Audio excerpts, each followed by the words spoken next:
tell us some of the names of your classmates, because it's quite interested in some of the ones you hung around.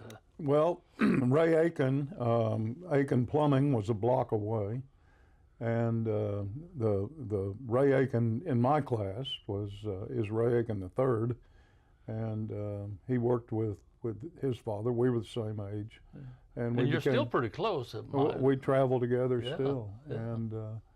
And then Darnell Jones. It's kind of interesting.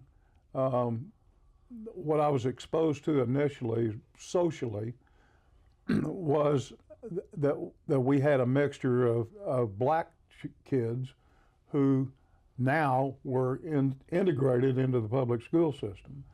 And the way that the integration first happened in Claremore, sports were integrated. The Lincoln School went up through 8th grade, and when the kids who attended Lincoln were 7th graders and 8th graders, they participated with us at the junior high. So this was before they came into the classroom? That's correct. I did not realize Yeah, Lincoln Elementary was still operating. Okay. And then when Lincoln was shut down, we were all put together. But do you remember what year that was? No, I don't. Probably in the early 70s.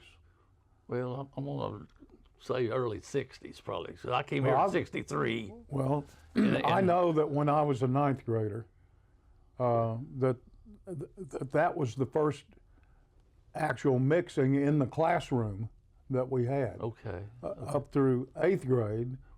Well, because they went out here to the elementary school. That's correct. Okay, okay. Well, maybe it was when I came over, I was in high school. Maybe it was the late 60s. I don't know.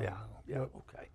But anyway, there were 2 black boys in my class and 2 black girls, and Darnell Jones and Ronnie Johnson, Tojo Johnson. Tojo, yeah.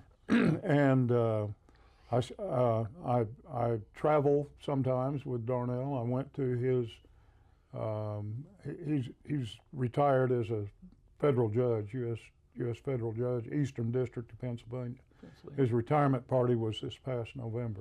Were you able to attend that? I did attend with Ray Aiken. Okay, good. And then another one of our buddies, Mike Shelton. Mike. Yeah, his parents had Claremore shoe rebuilders here. Yeah. Mike was an only child, and he went to work for Whirlpool after he also attended Oklahoma State, as I did, and he went to work for Whirlpool, and he was transferred around the country and ended up in St. Joe, Michigan.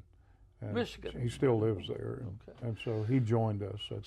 So the guys that you were around in high school and junior high, you still kept in contact and good friends? Still do, yeah. Yeah, in fact, we got a fishing trip coming up June the 5th or 6th this year.